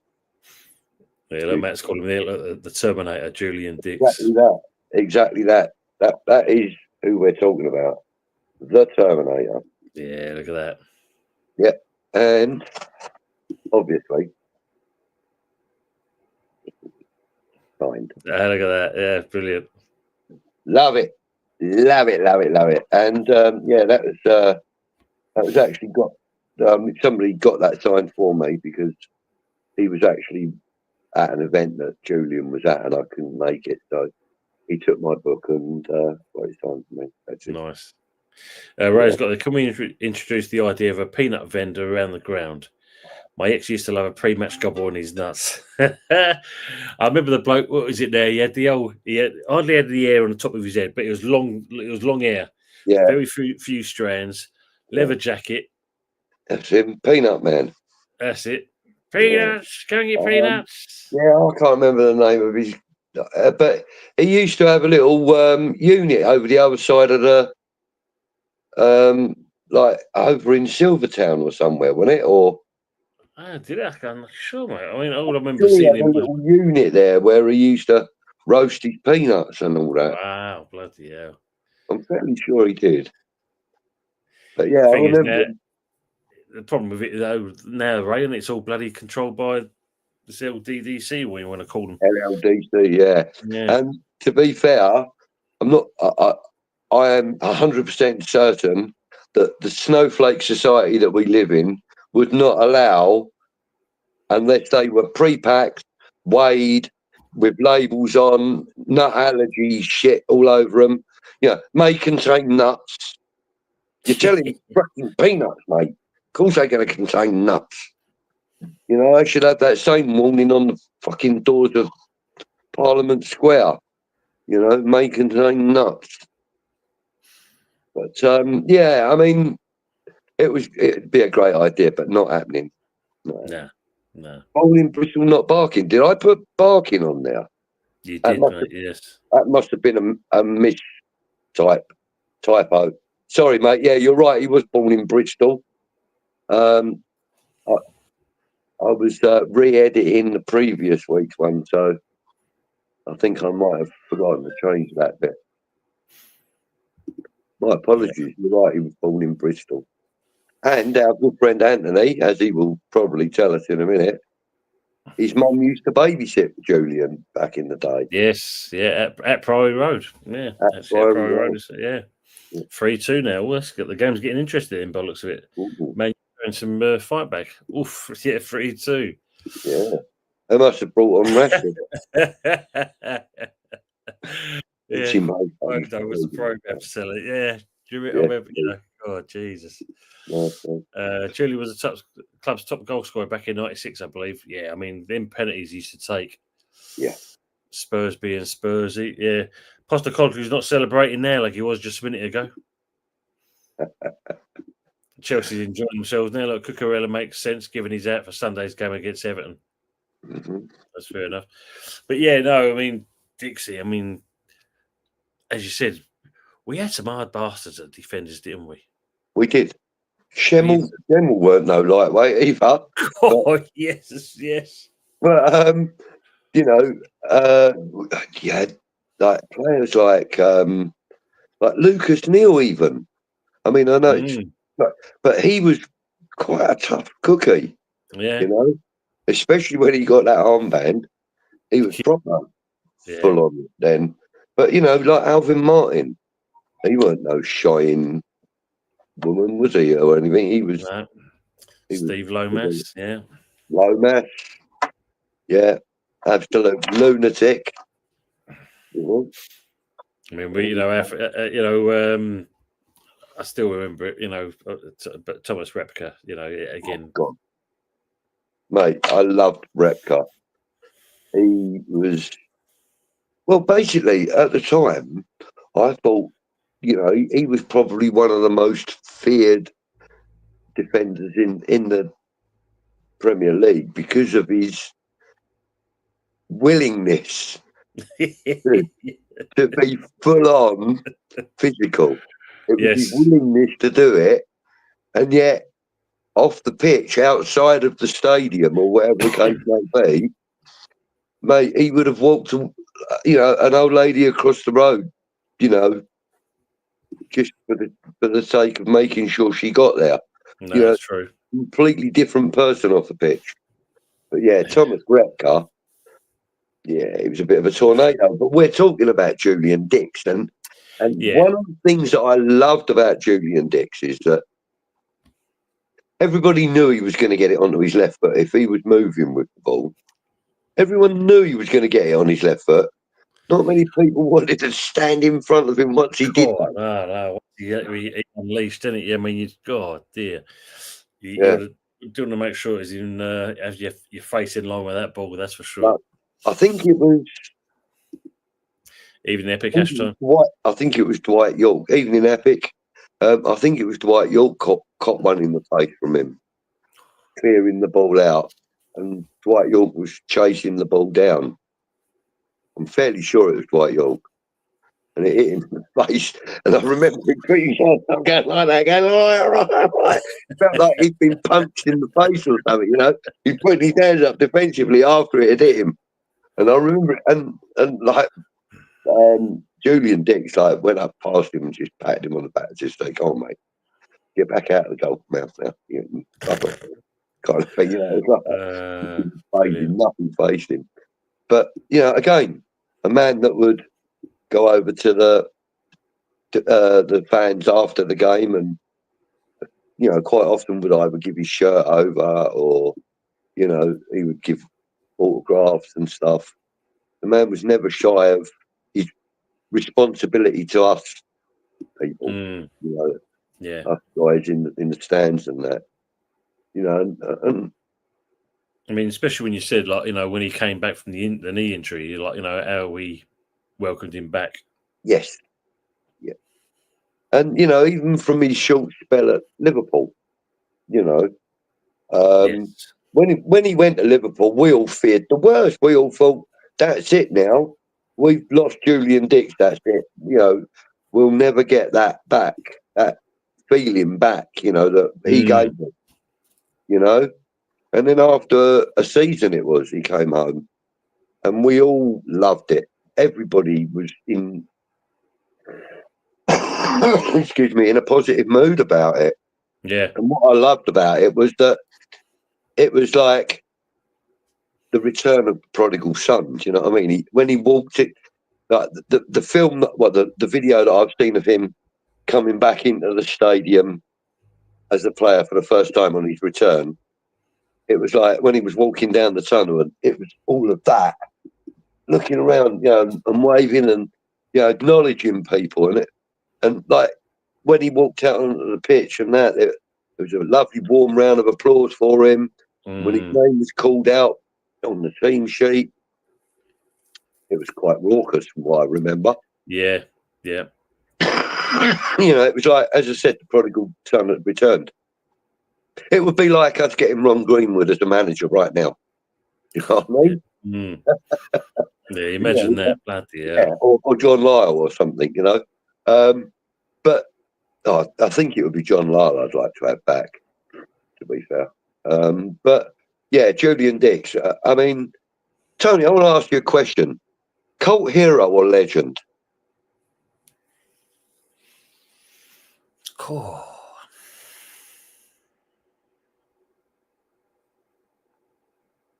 That's a question for you lot in the chat as well.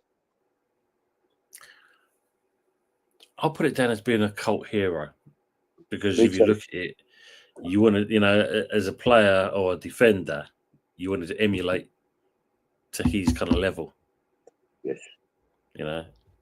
That tenacity, the power in the tackle, the power and other players just haven't measured up either. Yeah, and it's one of those. You look at the appearance of the man and it's like, me, I don't want to go near him, because you knew full well if you was a winger and you're faced with this left back, you're either going to end up in row G, or you're going to end up kind of like wondering where your legs or something. More importantly, where's you have a leg going to be? Like, is it going to be right around the back of my head or something, or is it, because he would literally go for walls. I would agree. I mean, I think that, and the man still loves the club. He still calls himself a Hammer. He still refers to West Ham as us or we. Yeah, we've got to get. Even though he is, managing still, he still has a big love for this club, and he's what I would call, like not a foreign player, because he's English, clearly, but he wasn't a local man, and he come from Bristol and fitted in so beautifully. Took to the system, took to the way of life in the East End so well, like many others did, but he was one of them ones that really surprised a lot of us. Yeah, we thought that we had a bit more of a.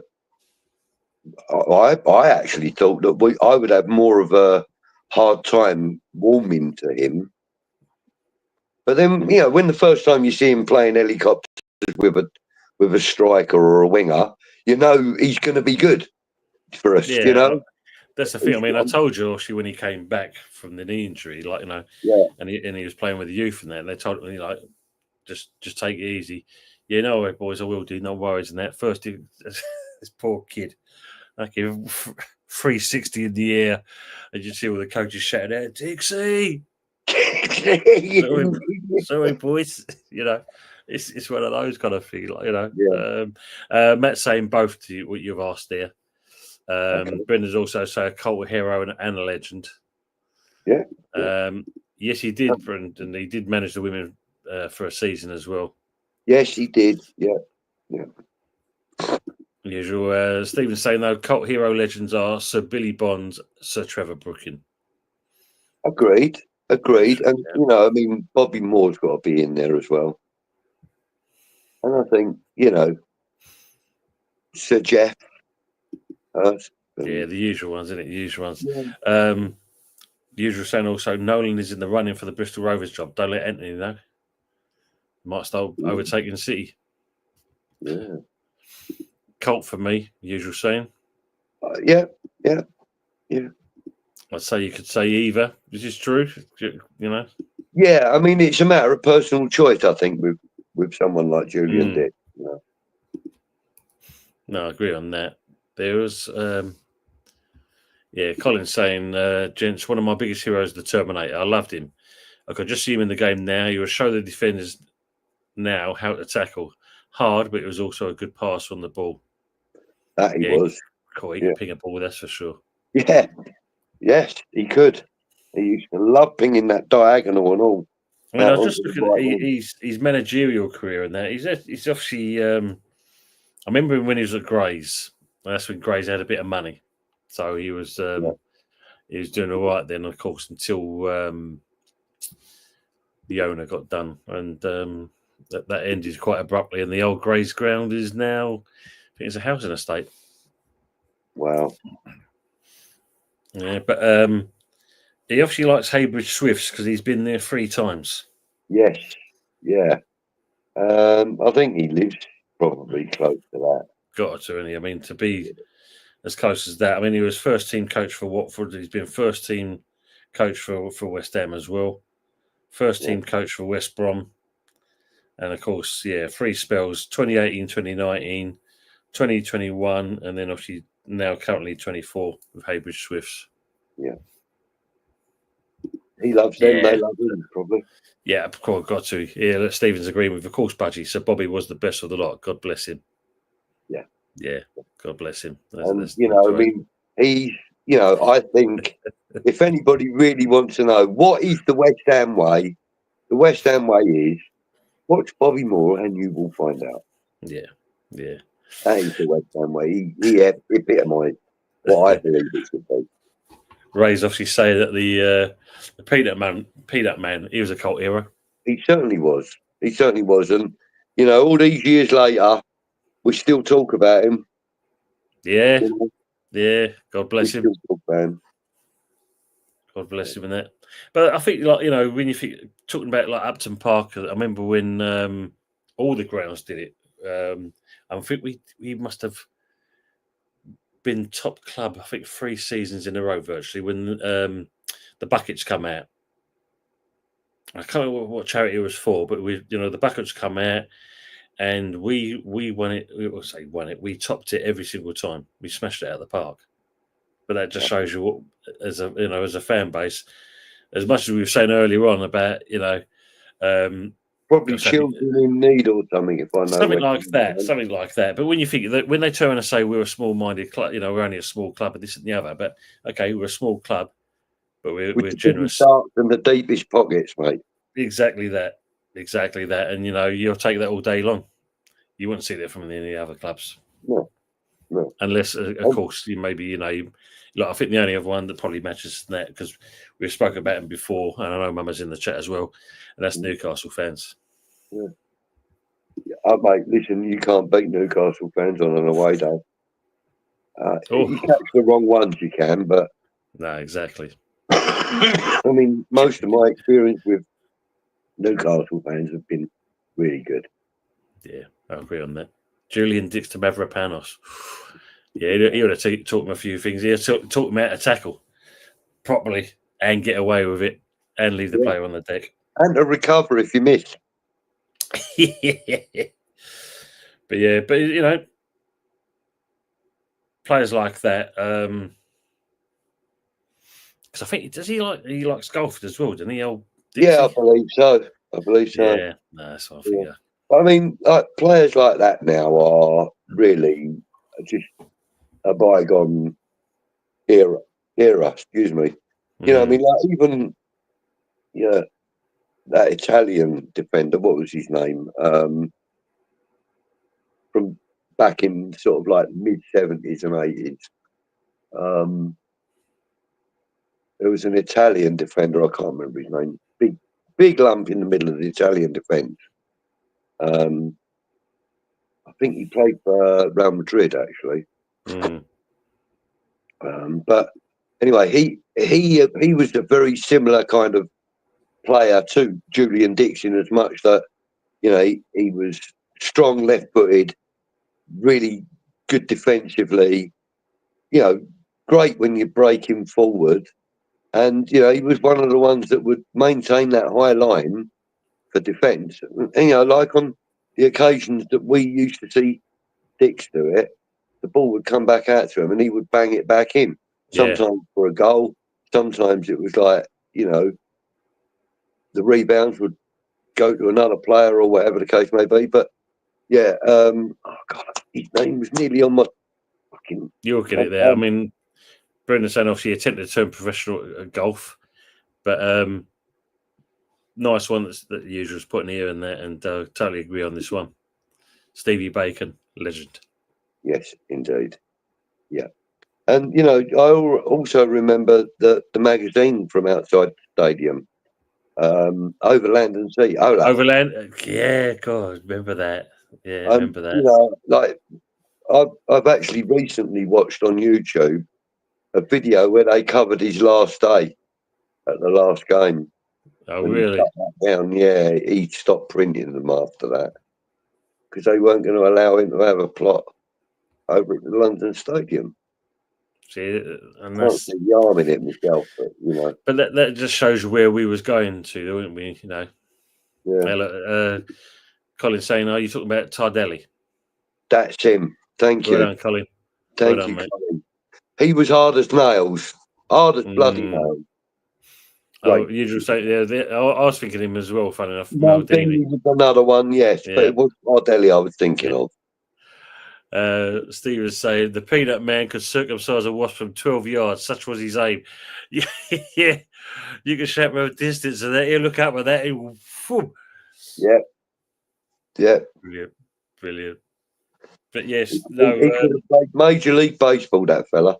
God, mate, you know, we had some characters at Upton Park. There's no two ways about it, you know. But do you remember the guy that used to do the?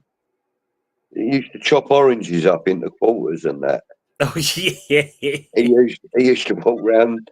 I think it was the South Stand or whatever it was, and he used to walk round with this big bowl with a load of chopped oranges, and he just used to give them away to people. Yeah, amazing. You know, well, kids anyway. He would give them away to us kids when I was a kid. But some like you just don't get that anymore. Anything like that at any of the stadiums. Probably, as you said, it's the PC brigade and the health and safety. That's the thing, isn't it? Looks like it's 4-2 to Spurs now. Son from a direct corner kick.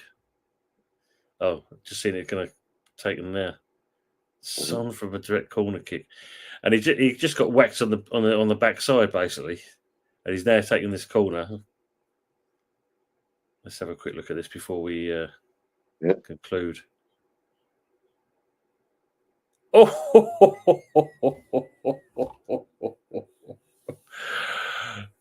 From the corner.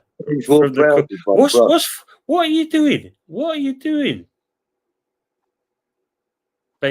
Beninda, what is you doing? You just got done, mate. You just got done. You just made look a fool, and you'll come racing out to the referee hoping for something. No, man, no. That's all you. Nothing to do with that. Literally from the corner itself. Yeah. There's no one on the keeper. No one on the keeper at all. And literally, it's looped all the way in, and all of a sudden planted itself near enough at the top right. Yeah, nothing on that. I don't know what the keeper's looking out for. Yeah. So similar to the James Ward-Prowse one for us then. Kind of like that, mate. Yeah. I can see what the keeper's moaning about because I don't know who the youngster is there, but his hand comes out and the keeper's hand's there. You could say there's maybe some contact, and he's still. Brilliant.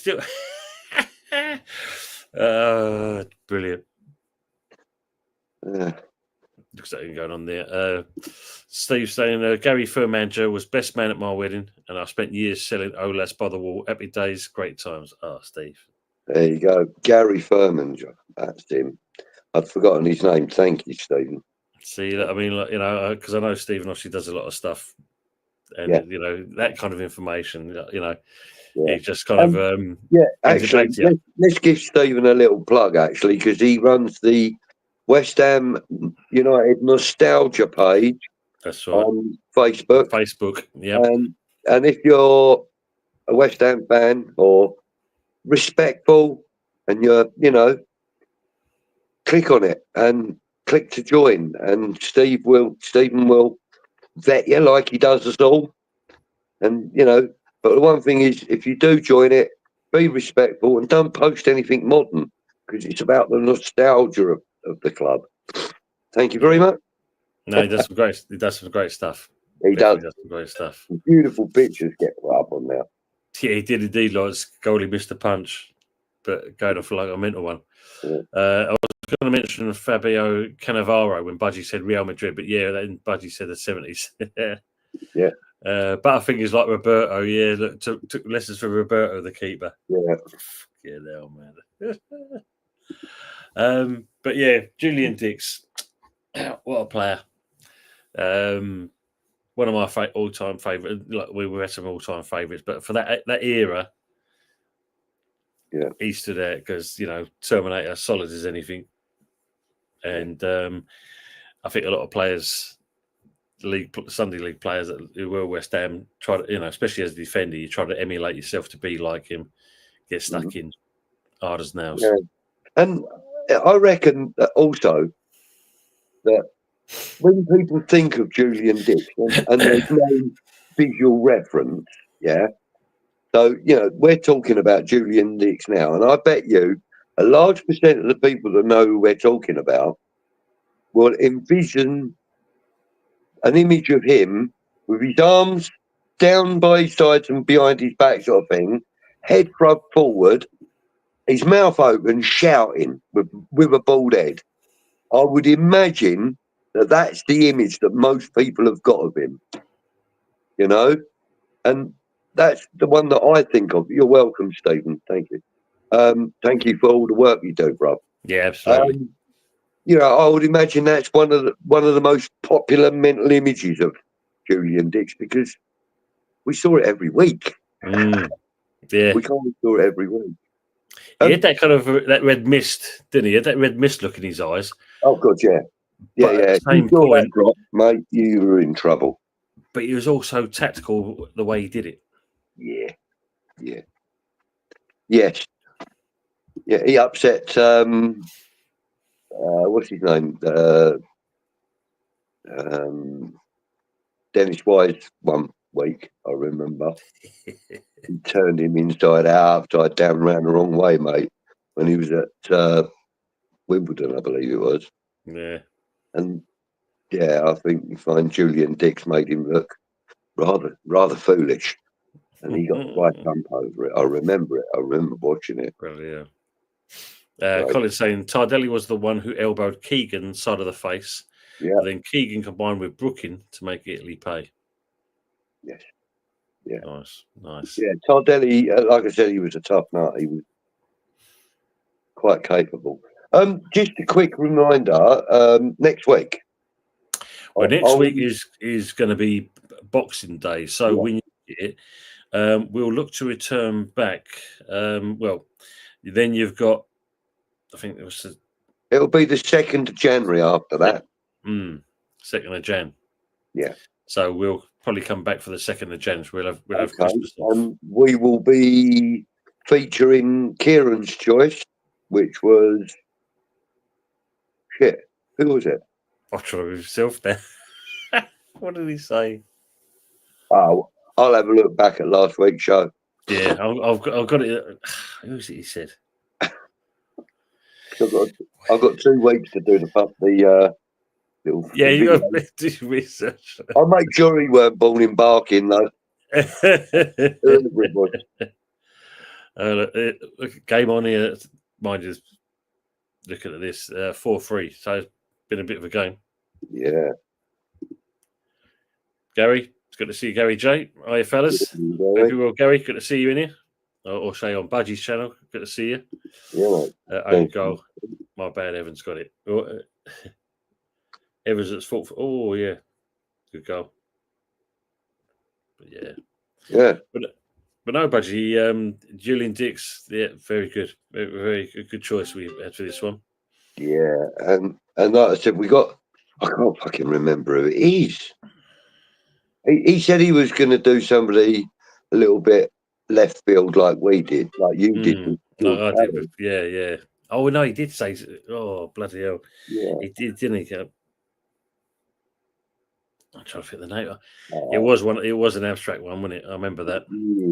Yeah. You'll be back day before my birthday, gents. Ah, there you go, Colin. So we're 3rd of January then. So you're a Capricorn like me. I'm on the 17th of January. So we can celebrate that. That'd be nice.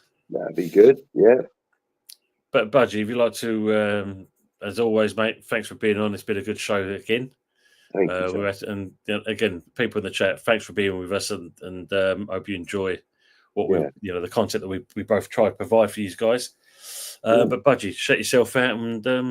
Okay. Well, first of all, we are streaming on both Elidor's Football TV and on Green Street Elite. So those of you that are in Green Street Elite, please consider popping across and giving Early Doors Football TV a like as well, please, gentlemen and ladies. Thank you so much for the invite again, Tony. I'm really enjoying this series of shows.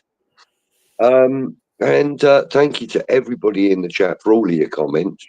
It's great to see that, we have, fans from all different clubs coming in to watch the West Ham review. And that's really good of you. Thank you so much for doing that, people. Green Street Leaks is my channel. You will find me doing this on a weekly basis now that I've got around to actually bloody co-streaming. I'll do it every bloody week, every time we're live now. And obviously you will find me on West Ham Network on a Wednesday night with my old pal Kieran doing the Old School Hammers. Tuesday nights I do the occasional show with Rani Bubble, Jeff, aka Ralph, aka the Bowling Lounge. These are all nicknames that bloody Hammerette gives everybody. Ralph, she calls him Ralph. Don't know why. But anyway, thanks, Colin. Thank you, Colin, and thanks everybody for your great comments. You're always so kind and loving towards us. I think it's great. Really humbled by it. Thank you. Totally agree on that. And yeah, chat, thanks for being with us. And we do love the comments that come in there. It engages us as well as hopefully you guys as well. Tomorrow for myself, I'm doing another spotlight. So it's where, and anyone from the chat would like to come onto spotlight at one point. We can pick someone at random if need be. Where I'm going to ask you. I've already done it with Budgie and Kieran, where I ask you a series of questions about yourself and how you got into football and your influences and so forth. So tomorrow is going to be Jez from Arsenal History and More. So that should be quite an interesting one because obviously Jez has got quite a bit of history behind himself. And then back on Sunday for the Sunday night takeaway, the Christmas one, the last one for 2024 until we come back next year.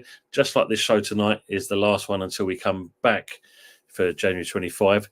So we will say Merry Christmas to everyone, even though we're still saying it on Sunday, but we'll say for this show, Merry Christmas and a Happy New Year, and hope you get what you all need. Great show, gents, once again. Thanks, James.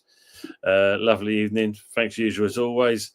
And, we'll look forward to seeing you. Well, I'll see you maybe the next day and the next day before that, but for this one, we look forward to seeing you in the new year. For me and Budgie, the last thing we can both say, and that is, come on, you Irons. Come on, you Irons. Have a great New Year and a great Christmas. Absolutely. Take care, folks. We'll catch you soon. Bye-bye now. Spend time with the people you love.